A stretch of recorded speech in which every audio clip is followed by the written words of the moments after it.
علاج عرق النساء، ويقال علاج عرق النساء، وكلا اللفظين صحيح والأول أشهر. علاج عرق النساء ذلك المرض المنتشر كثيرا الذي انتشر انتشارا عجيبا غريبا. ذلك المرض الذي هو عبارة عن وجع يبتدئ من مفصل الورك ثم ينزل خلفا أي على الفخذ، وربما وصل إلى الكعب، وكلما طالت مدته وكلما زادت فترته كلما نزل إلى الأسفل، وهزلت الرجل وهزل الفخذ معها. هذا المرض أيها الناس أعلمنا نبينا صلى الله عليه وسلم بعلاج له وبوصفة شرعية نبوية.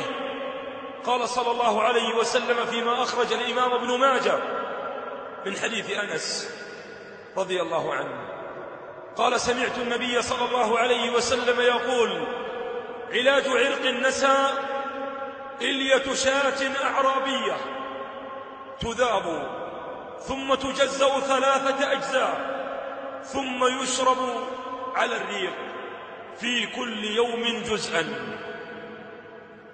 يقول صلى الله عليه وسلم: علاج عرق النساء إلية شاة أعرابية.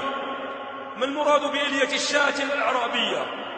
الشاة الأعرابية هي الشاة التي تكون للبدو، فهي ترعى وتسرح وتغدو وترعى بالعشب. وما المراد بإليتها؟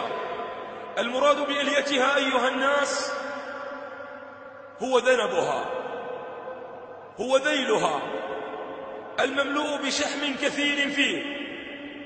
يؤتى بإلية الشاة الأعرابية ويقطع بعد ذبحها، أي بعد ذبح الشاة نفسها، لأن ما قطع من البهيمة وهي حية فهو ميت، فتذبح الشاة وتذكى ذكاة شرعية، ثم يؤتى بذيلها وذنبها فيقتطع وهو مليء بالشحم، ثم يوضع ذلك الشحم في قدر ثم يذاب أي عبر النار وبواسطتها، فإذا أصبح زيتا يقسم 3 أقسام، ثم يشرب ذلك المريض من ذلك الزيت، زيت ذلك الذنب، تلك الإلية، يشرب كل يوم جزءا 3 مرات.